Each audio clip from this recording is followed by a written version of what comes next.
धन की चाह, हमारे हृदय में भोगों की चाह, नाना प्रकार की वासनाओं के खेल, सम्मान प्रतिष्ठा, और कहलाते हैं हम श्री कृष्ण चरणारविंद का दासत्व ले हैं। मांगना नहीं पड़ेगा, वो सर्वज्ञ सर्वशक्तिमान तुम्हारे मन में बैठा देख रहा है। ये हम कहें कि सेवा के लिए हमें अर्थ मांगना पड़ेगा, सेवा ही नहीं हो रही। न किंचित वांछति, प्रेम लक्षणा भक्ति, प्रवचन नहीं, प्रेम लक्षणा भक्ति। यत् प्राप्य न किंचित वांछति, भगवान से भी नहीं। मंगव्यो भलो न बाप सो, जो प्रभु राखे टेक। क्या मांगना, किसका अभाव, किस वस्तु व्यक्ति स्थान का अभाव।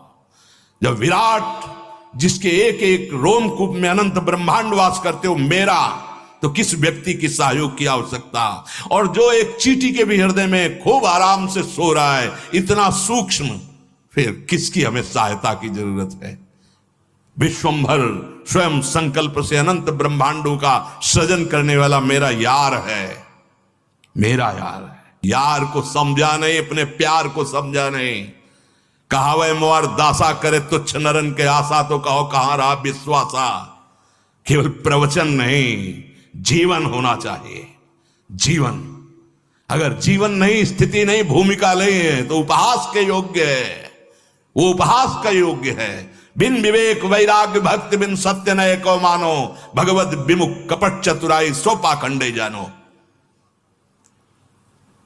आंतरिक वृत्ति को भगवान में लगाने के लिए मानव देह मिला है, मनोरंजन के लिए नहीं मिला है। धर्मयुक्त विषयों का सेवन करते हुए वैराग्य पथ के पथिक बनते हुए आंतरिक और श्री कृष्ण की प्राप्ति कर लो मानव देह, केवल इसके लिए।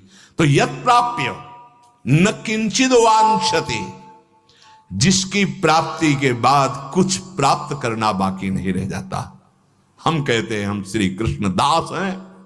गुलामी मन की, गुलामी धन की, गुलामी मान की, प्रतिष्ठा की, इस देह की, कहलाते हैं श्री कृष्ण दास। हम भगवत दास कहलाते हैं। कलंक लगाते हैं दासत्व में हम, वेशधारी हरिके उर्शाले। नहीं नहीं नहीं, हम जैसे हैं अपने प्रभु के हैं, और प्रभु मेरे हैं, सिर्फ मेरे हैं। ये ठसक अंदर हृदय में आ जानी चाहिए। तो न किंचित वांछित, क्यों मांगे? तुम अल्पज्ञ हो क्या? तुम्हें पता नहीं है? सर्वज्ञ हो, सर्वशक्तिमान हो, कर तुम अकर तुम अन्यथा कर तुम हो। क्यों मांगे? आप देखो, आप देखो, आपका मैं दास हूं। आप देखो, आप जैसे चाहो वैसे रखो। जोई जोई प्यारो करे सोई मोई भावे। या मेरा संकल्प नहीं, ये सृष्टि आपका संकल्प है। आप देखो, हम आपकी आज्ञा का पालन करेंगे। अनन्य चिंतन, अनन्य दासत्व, अनन्य सेवा, जितने कर्म हो सब आपको समर्पित, जीवन मुक्त हो जाओगे। न किंचित वांछति न सोचति, यस्य भक्तिर भगवती हरौ निश्रेयसेश्वरे, विरिकीडतो अमृतांबोधौ किम क्षुद्रै खातकोदकै। जो भगवान की प्रेम लक्षणा भक्ति को प्राप्त होता है, मानो अमृत कुंड में किलोले कर रहा है। क्षुद्र गड़ैया के गड्ढे की तरफ क्यों देखेगा? जो भगवदानंद का रस हृदय में ले रहा है, दास भगवदानंद का रस नहीं तो फिर है क्या? फिर है क्या? चक्रवर्ती सम्राट पद कहला करके अगर वो बलशाली होकर सेना उसके पास नहीं है, प्रजा को सुखी नहीं कर रहा, तो किस बात का राजा? सेना, विवेक रूपी सेना, जो इंद्रिय और मन के विकारों का नाश करके एकमात्र अपने अधीन कर ले और इन्हीं इंद्रिय और मन को भगवदानंद में डुबो दे, वो हुआ हरिदासत्व। हरिदासत्व काहे को भटके? हरि भज छाण न मान नर्तन को, मति बंछय रे तिल तिल धन को, अन मांगे आगे आवे गो, जो पल लागे पल को, कह हरिदास मीच जो आवे त्यो है धन आपन को। धन की चाह, हमारे हृदय में भोगों की चाह, नाना प्रकार की वासनाओं के खेल, सम्मान प्रतिष्ठा, और कहलाते हैं हम श्री कृष्ण चरणारविंद का दासत्व ले हैं। हाँ, प्रारंभ में ऐसा हो सकता है, लेकिन सिद्धांत नहीं कहता कि याचना करो। सिद्धांत नहीं कहता कि अपनी वासनाओं को सामने रखो, नहीं, उनको दबा करके आग लगा दो। नाम की आग, राधा राधा राधा, वो अंदर ही अंदर सब भस्म हो गई, सब नष्ट हो गई। उनको बढ़ावा देना नहीं, प्रारंभ में ही, चूंकि अभी शरणागति हुई है हम और हमारे अंदर विकार, उनको हमें सहना है, उनको दबाना है। हमें ये बिल्कुल विश्वास रखना है, वो सर्वज्ञ है, सर्वशक्तिमान है, सर्वत्र है, तो यहां भी है, वो मुझे जानता है, वो सब कुछ कर सकता है, पूर्ण भरोसा है। आगे बढ़ो, वो सुधार देगा, अंदर भी सुधार देगा, बाहर भी सुधार देगा। यही परलोक सकल सुख पावत मेरी सुभैया कृष्ण गुण संचो। हृदय से विश्वास करो, बहुत प्यार करते हैं प्रभु अपने जन को, बिल्कुल नहीं। किसी से भी यदि चाह की तो कलंक लग जाएगा शरणागति पे। हमारा भजन इसी बात का है कि हम पड़े हैं तो आपके सहारे हैं, हम चल रहे हैं तो आपके दिए हुए बल से चल रहे हैं। हमें और किसी का बल और किसी से चाह की पूर्ति नहीं चाहिए। अगर चाह भी होती है तो आपके सामने पेश है, बस केवल आप चाहो पूर्ण करो या नष्ट करो, छूट है। प्रभु अन्न से चाह नहीं, अन्न से चाह नहीं। सच्चाई से यदि आप कोई भी सेवा करते हैं तो आपको मांगना नहीं पड़ेगा, शब्द लिख लीजिए, मांगना नहीं पड़ेगा। वो सर्वज्ञ सर्वशक्तिमान तुम्हारे मन में बैठा देख रहा है। ये हम कहें कि सेवा के लिए हमें अर्थ मांगना पड़ेगा, सेवा ही नहीं हो रही। अगर सेवा कर रहे हो तो सेव्य सब देख रहा है, आगे से आगे व्यवस्था ना हो तो मुझे बताओ, आज तक बताओ, आप मांग नहीं रहे तो कौन सी सेवा रुकी है, कौन सा आपको समस्या आ गई? अगर मांग के करना चाहते हो तो सेवा फिर अन्य आश्रय बन जाए तो हमारी सेवा में कलंक लग जाएगा। कुछ नहीं तो हमारे आंसू है ना, हम रो रो कर तुलसी दल और एक चुल्लू जल भर करके उसमें दोने पे रख देंगे और जल में भावना करेंगे 56 भोग की। लो प्रभु, श्रृंगार में भावना करेंगे, तुलसी जी चरणों में चढ़ा दी, संपूर्ण श्रृंगार हो गया और जल आपके सामने। प्रभु मुझ किंचन के पास आप ही कहो, दूसरा कोई। और अश्रु चल रहे, हो गया, इससे बड़ा कोई पूजन नहीं, इससे बड़ा कोई श्रृंगार नहीं। हम अपने आराध्य देव के सिवा अन्य नहीं। ना किंचित वांछति, ये बैठा लो हृदय में यदि आगे बढ़ना है। कदम कदम पे जीवन में अनुभव किया, कदम कदम पे व्यवस्था उनकी, कदम कदम पे। अरे कर तुम अकर तुम अन्यथा कर तुम सर्व सामर्थ्यशाली। श्री जी साथ चल रहे हैं तो फिर दुर्लभ क्या? हम लोग विश्वास में डगमगा जाते हैं। बट विश्वास अचल निज धर्मा। अरे वो जान रहा है, तुम जो सोच रहे हो वो सुन रहा है, बोलने की मुझसे जरूरत नहीं है।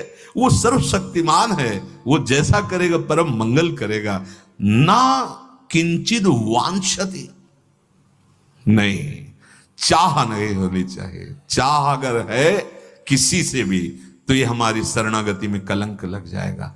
जो इस प्रेम लक्षणा भक्ति को प्राप्त करना चाहते हैं, इस बात को समझ लें। कैसी भी परिस्थिति हो, किसी के सामने पेश मत करो। वो जान रहा है, वो जब करेगा तो नाच पड़ोगे, रो पड़ोगे कि कितनी हमारी बात देखते हो, कितना हमें प्यार करते हो प्रभु। और दूसरा करेगा, तब आप जब आप याचना करेंगे और फिर वो दूसरा करेगा तो बदल जाएगा, आश्रय बदल जाएगा। यत् प्राप्य न किंचित वांछति और ना सोचती। भक्त जब ना मोक्ष की चाह करता है तो भोगों की बात क्या। सच्ची मानिए, जब हृदय ऐसी शांति को प्राप्त हो जाता है, ऐसे आनंद को प्राप्त हो जाता है, ये सारे वैभव उसके आसपास हाथ जुड़े खड़े रहते हैं। जब वैभव पति उसके हो गए, मायापति उसके हो गए, अनंत शक्तियों के स्वामी उसके हो गए, तो उसको क्या जरूरत है। सच्ची उसके अंदर कोई चाह नहीं रह जाती। स्थिति आती है, कोई चाह नहीं रह जाती। भोगों के नाश में या किसी के बिछुड़ जाने पे या सर्वस्व के विरोध पर ना सोच, उसके अंदर शोक नहीं होता। जैसे बहुत लोग सपोर्ट कर रहे हैं तो आप राजी हैं, और बहुत लोग विरोध करने लगे तो आपकी भक्ति लोगों के अनुसार चल रही क्या? आपकी भक्ति लोगों के अनुसार चल रही कि सपोर्ट कर रहे हैं तो हमारी भक्ति ठीक है, और वो कल सपोर्ट ना करें, वो प्रशंसा ना करें, निंदा करने लगे तो तुम्हारी भक्ति टूट जाएगी, लड़खड़ा जाएगी। नहीं, ये एकांतिक भक्ति दृढ़ होनी चाहिए। कोई सपोर्ट करे या कोई निंदा करे, हमारे उससे कोई फर्क नहीं पड़ता। हमने अपने हृदय से गुरु प्रताप से प्रभु से प्यार किया है, वो भी हमें प्यार न करे तो भी कोई चलेगा, वो भी हमें प्यार न करे तो भी हम उन्हीं को प्यार करेंगे। चूकना नहीं। वो तुम तो जो प्रेम का किनका पाए हो, उनकी नजर से पाए हो, वो प्रेम समुद्र है, ऐसा नहीं हो सकता। वो प्रीति की रीति रंगीलो ही जाने, वही जानते हैं प्रेम का कैसे निर्वाह कर आ जाता है। वही नंददास प्रभु छवि विलोकत, प्रीति के प्रतिपाल, प्रीति के प्रतिपाल। कोई भी वस्तु, कोई भी पदार्थ नष्ट हो जाए, शोक मत करना।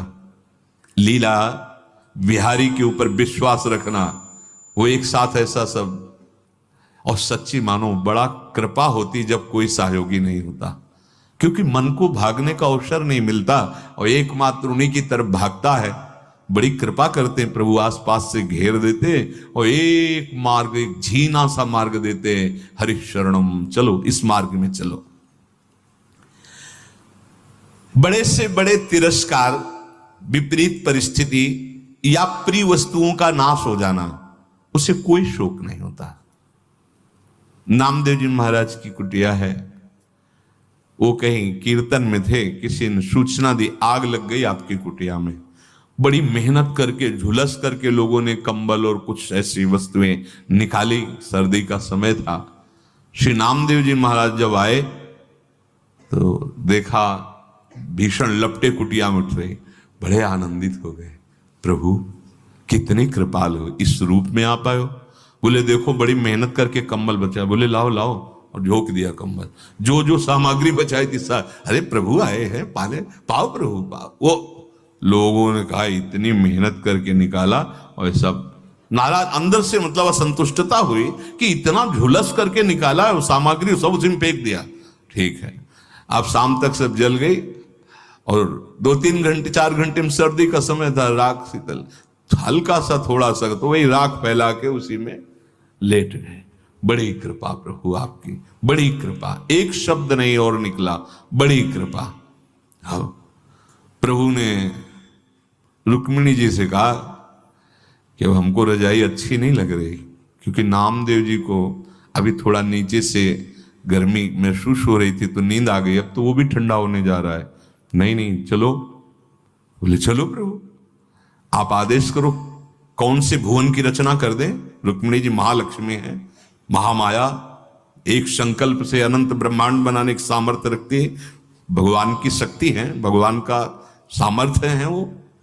हाँ प्रभु बोलो कौन से लोक की रचना। बोले लोक की रचना नहीं, कुटिया की रचना करनी, और वो भी पूरे विश्व से सुगंधित तृण लाए जाए, सुगंधित चंदन की लकड़ी, ऐसे ऐसे पत्ते जिनमें सौरभ हो, तेजस्वी हो और कभी नष्ट ना हो। बोले प्रभु ये तो गरुण जी को सेवा दी जाए। गरुण जी उनके लिए तो वो तो मन से भी अधिक वेगशाली, वायु से वेगशाली मन है, और मन से भी वेगशाली कई गुना गरुण जी है।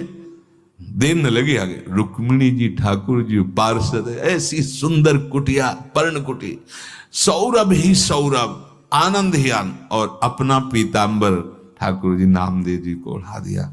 नामदेव जी तो सोए थे जली हुई राख के ऊपर, और जब जगे तो देखा कोई हर्ष नहीं हुआ।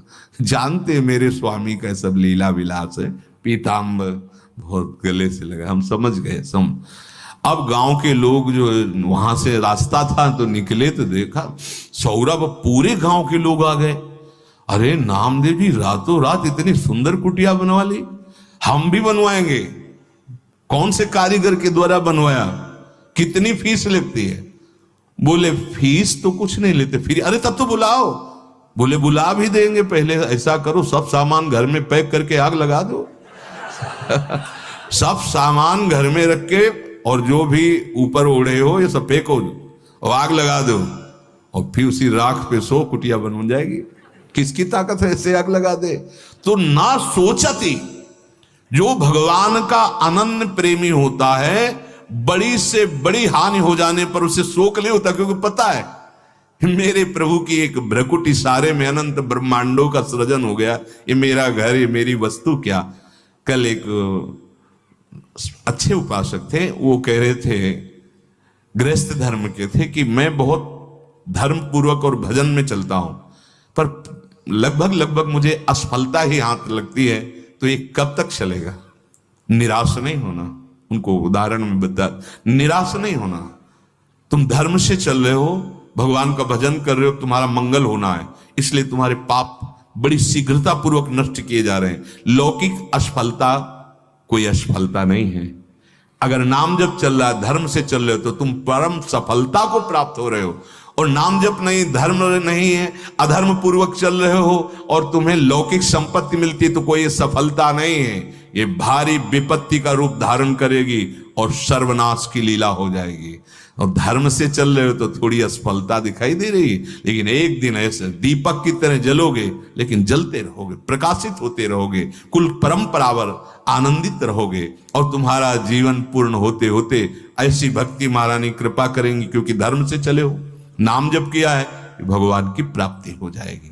तो न सोचती और न द्वेष्टि, जो भगवत चरणारविंद में चलना चाहता है, किसी से द्वेष न करे। हमें तो यही समझ में नहीं आता कि उपासक होकर के नाम की अवहेलना, भगवान के अनंत नाम है, उपासक होकर वैष्णव निंदा, उपासक होकर उपासना की निंदा, कौन सा ऐसा मार्ग है। जब एक बार भगवत प्रेम में उन्मत्त श्री कृष्ण चैतन्य महाप्रभु से पूछा गया, वैष्णव किसे कहते हैं। महाप्रभु ने कहा कि एक बार जो कृष्ण नाम बोल दे वो वैष्णव हो जाता है। फिर दूसरी बार जो जगन्नाथ जी की शोभा यात्रा में जन आए, तब उन्होंने पूछा, प्रभु वैष्णव किसे कहते हैं। तो उनका, जिसकी जिह्वा से कृष्ण कृष्ण कृष्ण कृष्ण ऐसा निकलता रहता है, अर्थात निरंतर नाम, वो प्रभु का प्रिय वैष्णव है। तीसरी बार आए जब, फिर यही प्रश्न किया कि प्रभु वैष्णव किसे कहते हैं। बोले, जिसके दर्शन से कृष्ण कृष्ण नाम निकलने लगे उसे वैष्णव। 3 प्रकार के वैष्णव की स्थिति बताई। पहले एक बार भी अगर कृष्ण बोला तो मेरे लिए वो पूजनीय हो गया, एक बार कृष्ण बोला। दूसरे वैष्णव जो निरंतर नाम जप कर रहे हैं। तीसरा, जिनके दर्शन से दूसरों के हृदय में नाम चलने लगता है, वो वैष्णव। तुलसी जाके मुख से धोखे निकसत राम। आप सोचिए, धोखे से राम निकला तो गोस्वामी जी कहते इतना पावन हो गया, वो निंदनीय नहीं है। इतना पावन हो गया कि मेरे चाम, उसका तलवा मेरे चाम। अहोबत सुपचतो गरियान ये जिह्वाग्य वर्तते नाम तुभ्यम। हे हरि, जिसकी जिह्वा के अग्रभाग पर आपका नाम है, वो चांडाल भी गरियान, वो श्रेष्ठ पूजनीय है। हरिदासत्व तुम्हारी जबान में इतनी ताकत ही नहीं होगी कि तुम अन्य किसी की अवहेलना या निंदा कर सको। ना द्वेष्टि, उस उपासक में द्वेष रहता ही नहीं है। ना द्वेष्टि। आप स्वस्थ हो ये तो डॉक्टर बताएगा, तुम्हारे कहने से क्या होता है। डॉक्टर जब देखेगा, अपनी मशीनों से चेक करेगा, फिर बोलेगा आप स्वस्थ है, आप जाइए। ऐसे ही तस्मात् शास्त्रम प्रमाणम थे, शास्त्र प्रमाण बताता है। आप हरिदासत्व को स्वीकार किए कि नहीं। अगर हृदय में हरिदासत्व नहीं तो बाहर क्या हुआ, उसे पाखंडी तो कहेंगे, दम भी तो कहेंगे, ढोंग ही तो कहेंगे। हृदय में हरिदासत्व हो, पैंट शर्ट में हो, तुम महात्मा हो। विभीषण जी को देखते ही भगवान कह रहे, तुम सरीखे संत प्रिय मोरे, धराओ देह नहीं आन निहोरे। तुम्हारे जैसे महात्मा के लिए मैं अवतार धारण करता हूं। विभीषण जीवा न अरुण वर्ण है, न पीत वर्ण है, न कोई अपनी राज पोशाक धारण किए हुए आए। हृदय की स्थिति का नाम महात्मा है। हृदय की उस महान स्थिति का नाम संत है, जो निरंतर भगवदाकार सब में अपने प्रभु को देखता है। न द्वेष्टि, भक्त के हृदय में किसी के प्रति द्वेष नहीं होता।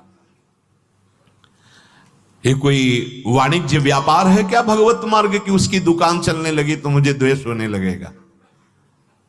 पड़ोसी की दुकान ज्यादा चल रही तो बैठे बैठे जल रहा है कि गांव सब उधर ही जा रहे हैं, हमारे में तो आए नहीं। अरे ये हरिदासत्व है। जब दूसरे की यश सुनने को मिले हृदय शीतल हो जाए। जब ये समझ में आए इतने लोग भगवान नाम कीर्तन करते हैं, भगवान नाम जप करते हैं, तो आशीष निकल पड़े हृदय से। स्वस्थ रहो, निर्विकार रहो, भगवान तुम्हें दीर्घायु प्रदान करें और तुम ऐसे ही जगन मंगल भगवान नाम कीर्तन कर। ये भक्त का हृदय होता है। भक्त का हृदय जगत सर्वे भवन्तु सुखिना। कहीं निंदा, कहीं द्वेष नहीं। फिर समझ में नहीं आया, फिर समझ में नहीं आया। राजा की पोशाक हो तो फिर चाल भी वही होनी चाहिए, तुम्हारी ऐंठ भी वही होनी चाहिए, तुम्हारी ठसक भी वही होनी चाहिए और तुम्हारा प्रभाव भी वही होना चाहिए। हरिदासत्व है, तुम्हारी ऐंठ होनी चाहिए, अपने आराध्य देव की ठसक, तुम्हारा प्रभाव होना चाहिए। वाणी बोलो तो लुट जाए, जो सुने उसको लगे आज बात करके आए हैं, जो देखे लगे आज कुछ देखने को मिला, नयन शीतल हो गए। हरिदासत्व है। वाणी जाके हृदय को जला दे, वाणी जाकर के हृदय में द्वेष पैदा कर दे, वो वैष्णव की वाणी नहीं हो सकती। वो हरिदासत्व से वाणी प्रकट नहीं हो रही। वो चेष्टा हरिदासत्व की नहीं, वो अहंकार की है, राग द्वेष की है। जहां अहंकार राग द्वेष है तो हरिदासत्व कहां? ना द्वेष्टि, फिर आगे ना रमते। उसके हृदय में कहीं कुछ भी ऐसा नहीं जो आकर्षण करके अपने में मिला ले। कोई भोग, कोई पद, कोई वैभव, कोई व्यक्ति, कोई सुंदरता, लोकांतर की नहीं। अरे बहुत बड़ी सामर्थ्य होती भगवान के नाम जप में, भगवान के चरणों के आश्रय में। नोत्साही भवतु, न रमते नोत्साही भवतु। उसे कितना भी वैभव मिल जाए, क्या उसको गर्व होता है? क्या उत्साह होता है? क्या देख रहा है माया का नाटक, भगवान कब क्या कर रहे हैं, बस उनको देख रहा है। वो देख रहा है, जोई जोई प्यारो करे सोई मुई भावे। न रमते, उसमें रमण नहीं कर रहा, रमण तो राधा रमण में कर रहा है। उसकी चित्त वृत्ति तो प्रभु के चरणार बिंद में है, क्योंकि सुखधामा राधा रमण सकल सुखधामा। महाप्रभु कह रहे जैसी हरिवंश मगन मन श्यामा, तो राधा रमण सकल सुखधामा। समस्त सुखों को प्रदान करने वाले मूल में उसकी दृष्टि है। न रमते, वो किसी भी पद, किसी भी मान सम्मान भोग वैभव में न रमते। और नोत्साही भवतु, उसके हृदय में किसी भी पद, चाहे वो ब्रह्मा का पद क्यों ना हो, उसके लिए भी उत्साह नहीं रहता। उसके लिए कोई भी पद, हरिदासत्व उसको छोड़कर अपमान है, मान नहीं है। उसका मान है हरिठसक, हरिदासत्व, दैन्यता, ये उसका परम पद है। उसके आगे नोत्साही भवतु। अब इसमें देखो अपनी स्थितियां कहां हैं। यत् प्राप्य न किंचिद वांछति, न सोचति, न द्वेष्टि, न रमते, नोत्साही भवतु। शेष चर्चा आगे। श्री राधा वल्लभ।